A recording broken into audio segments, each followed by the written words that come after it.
Hey guys, Sam here at Harvey Cat Homestead, and I don't know how well you can see this little dude, but I've got our little singleton rabbit hopping around on the table just because he's fun. He really makes my day. He gets so excited. He just kind of hops straight up in the air. But let me see if I'm going to grab him just to show you real quick. Come here, stinker. He's growing really well. He's a good boy, aren't you? Yeah, little fella. I don't even know how old he is actually, but he's sweet. I think we may end up keeping him as a breeder just, oh goodness, what is it? Did you hear the dog? You hear the cicadas outside? Anyway, I wanted to talk to you guys about garden planning. So what I have been up to over the past couple of days has been trying to get a plan together for the garden in terms of planning my bed spaces. So I went out and I collected this. This is just a bunch of kooky measurements. This is the garden as it exists now. And from these funky measurements, I captured this. And again, you may not be able to see it terribly well. I'll get a still image and show you. But I wanted to kind of share exactly how I did this, because a lot of people would look at that and be like, how in the world did you get there from there? You know, it's a lot of information. And I, have a little bit of training in terms of my landscape gardening 2-year degree. We did, learn how to do landscape designs and installations. And so this I just captured using that basic knowledge. So I'm going to give you a little bit of a rundown on how I do that. So what I'm sharing with you, please don't eat that. I need it. What I'm sharing with you is mostly information about my existing, Dixie's so jealous, my existing plan, my existing garden. This will help you if you are trying to choose a new garden space too. I guess I could give you a few tips about that starting out. So if you're doing specifically vegetable production, most of the plant, and okay, stepping way, way, way back, this is going to vary widely depending on where you live. So we are in central North Carolina, that is in zone 8A, and knowing that our plants need around 8 hours of sunlight in order to actually produce fruit. And whenever you're looking at seed packets, whenever it tells you days to maturity, that is using the amount of sunlight that you're going to get during your main growing season. So in the spring and summertime, typically. And the sunlight intensity in the northern hemisphere is going to be different, obviously. Between summer and winter, you're going to get more intensity of sunlight in terms of the strength of the sun is actually stronger in the winter, but it's out for longer during the summer. So, the amount of time you get sun is clearly very, very important. But you want to choose a site that has around 8 hours of sunlight. He's so cute, but he's very distracting. Oh. He has the zoomies. Anyway, he loves the amount of space that we've got right here. He's such a goob. All right, so sunlight is clearly important. Aside from that, we'll go into more detail, but I wouldn't worry too much about soil. The soil is not super important. You can change your soil. So with the style of gardening that I do is all in raised beds. And so soil is not even, well, it's not 100% in raised beds. The garden space that I am sharing with you guys today is all the raised bed garden. So the soil is obviously going to be, the type of soil is pretty much negligible because you can't amend that. You can do all kinds of different things there. So really, I would say the amount of sunlight is the most important thing. He just jumped off. This rabbit's nuts, you guys. He's nutsy. He just threw himself off of the table. You okay, buddy? Yeah, he's offended. Anyway, okay, so let me just start with the basic rundown of what I've got here. This is all of the beds that I have. This line over here, this is all turf. And then this side is up against our driveway and also our carport. So the first thing, obviously, that you need to know is the amount of space. And you just go out with a measuring tape and you just measure it. It's not terribly difficult. So what I like to do is use existing structures. In this case, it was our driveway and our carport, and I measured off of that in order to get this line here. And you can see it's kind of plotted loosely, and then I drew in with like the most true to measurement line. It's not exact, it's not perfect, but it's enough for me to understand the space in terms of this. None of this is 100% perfect because I didn't go out there when I was installing these and actually measure. I just kind of plopped things where they seemed to fit the best. And whenever I was doing this design, initially my goal was to leave enough space between everything so that I could get the lawnmower through. So I knew the cut of the deck of my riding lawnmower, and I just sort of measured using that to install these. Since then, I have removed the turf just so that I can actually include more growing space between these beds. So this is all now a mulched area. If you've watched any of my garden videos, you know this, which there's pros and cons to that. Lawn allows a lot of movement in terms of if you need to transport something larger. On my property, I've kind of chopped off my ability to access my lawn on that side of everything. So everything over here, this kind of comes up around the backyard. So in order for me, like I'm limited in terms of what I can do in the backyard now because I have to leave a space open for me to get the lawnmower all the way through the backyard and out into the side yard. So please remember maintenance anytime you're doing anything like this, especially if you're building actual structures like these raised beds that I'm building. You want to be aware of what you don't want to cut yourself off. You don't want to create something that's going to limit your ability to get a truck and trailer through or a tractor, whatever it is you need. It all totally depends on your site and how you run things.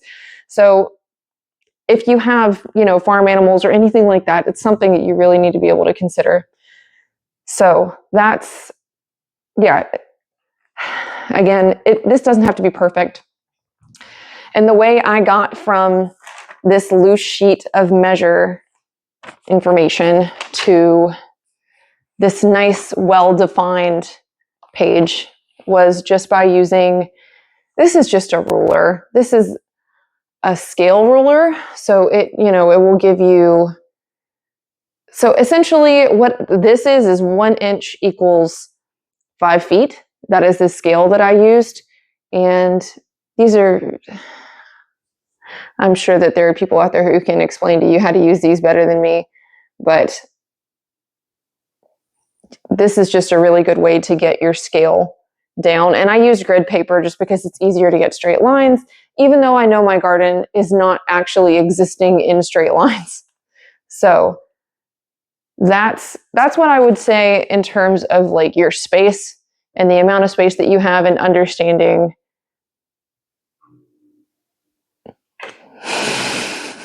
it. In terms of getting the measurements proper, it's best to measure from 2 different points and cross-reference those points. 3, if you're really wanting to be perfect. I didn't even do that in this, honestly. I just did like directionally from the angles, like the corners of the beds, like corner to corner, straight across. So that was as much as I got on this. And that will work perfectly fine for what I'm planning to do. The one thing you really want to avoid in terms of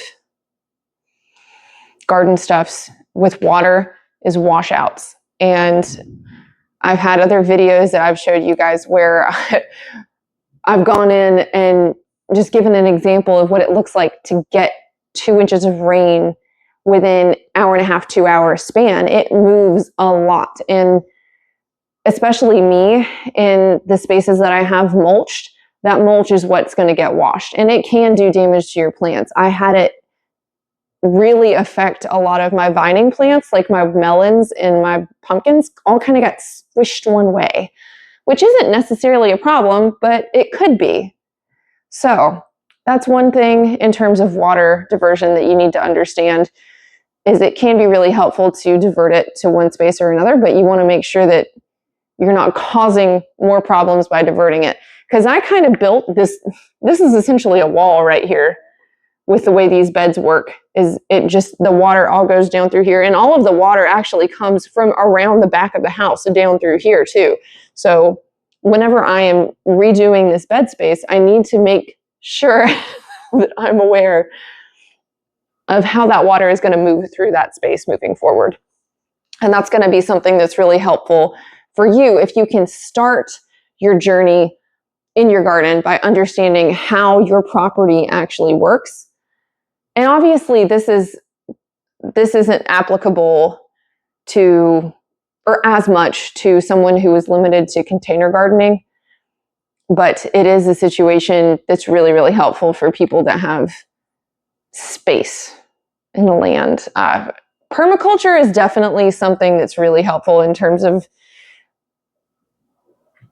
putting what you have to the best use and actually working within the system, within the ecosystem that already exists. It's very, very helpful. All of those principles, there's I want to say there's 12.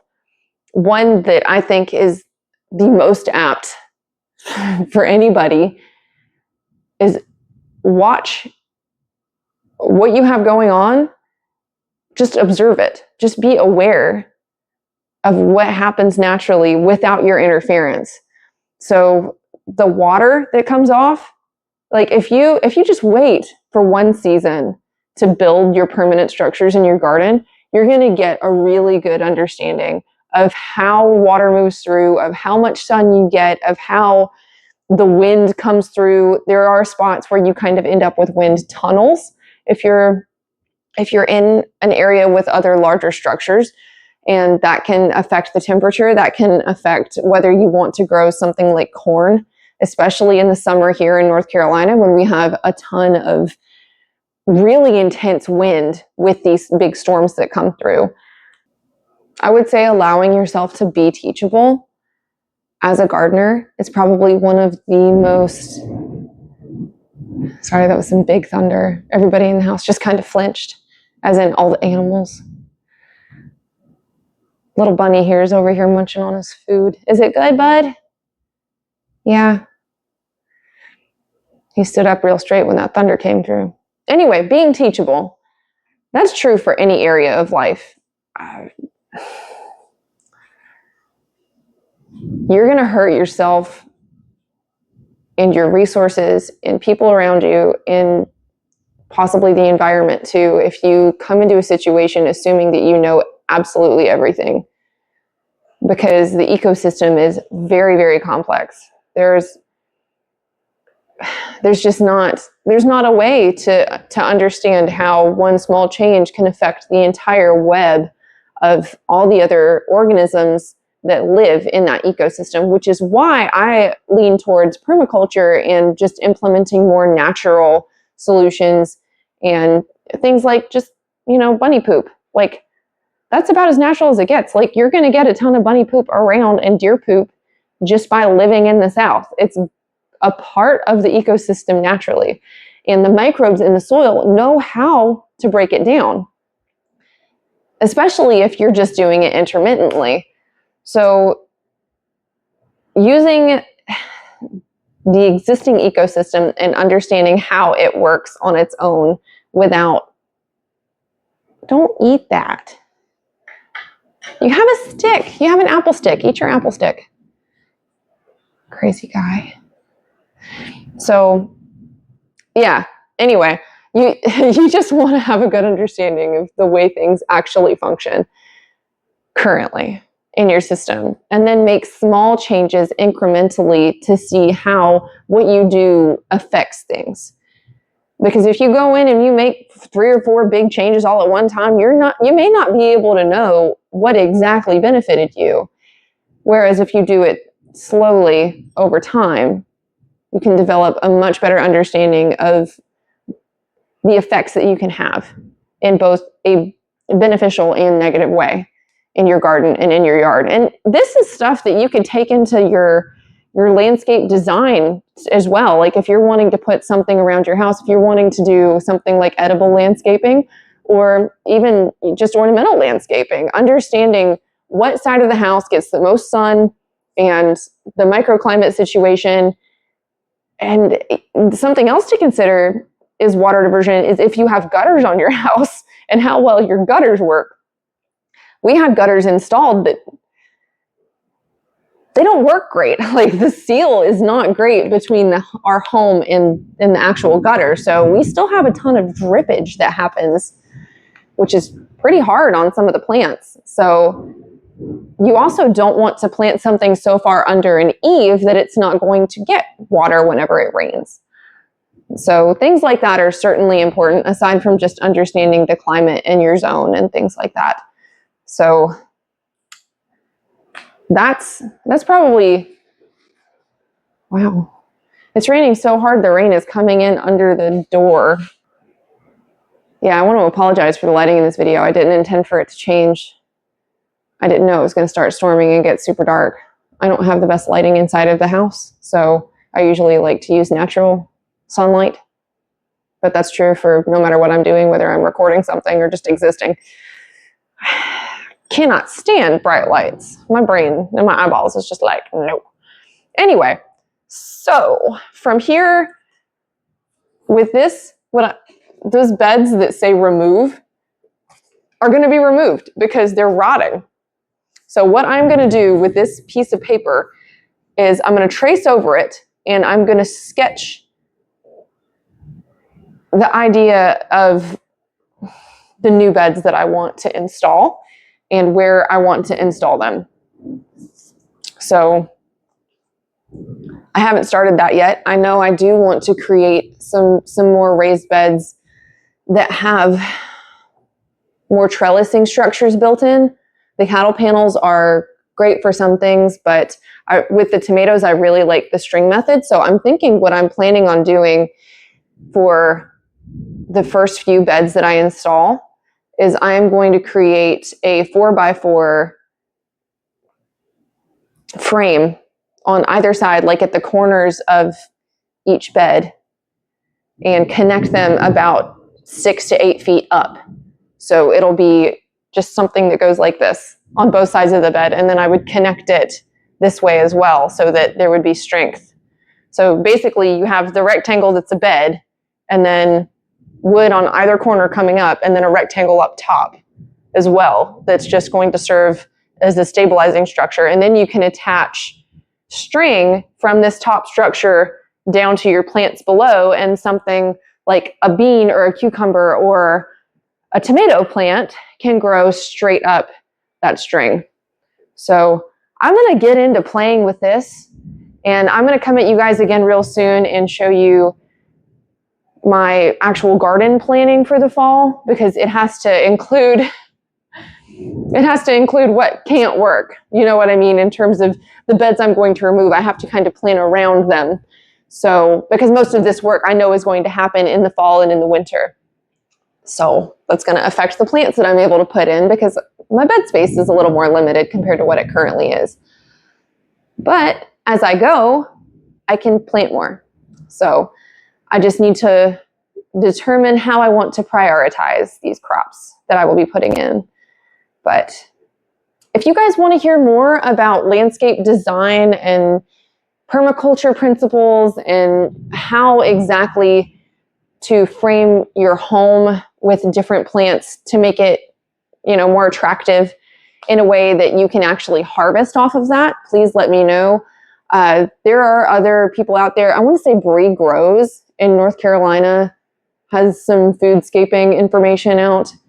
I joke with people and tell them that I don't plant anything that I can't eat. It's not exactly true. But if you want to know more, I'm happy to share because it's something I'm really passionate about. I want to empower you guys to be able to create something that you can harvest yourself, that you can cultivate yourself. Because there are a few things that are as empowering as being able to produce your own food, no matter what space you have. Like I'm very passionate about that, and I'm very grateful that I get to do it. So let me know if you have specific questions or if there's anything more you want to know. And I'm going to keep you guys posted as I move through this garden upgrade progress. So progress, whatever it is. Anyway, thanks for tuning in. This has been Sam at Harvey Cat Homestead. And yeah, I appreciate you checking in with us. And I hope you have just an absolutely great day. Bye.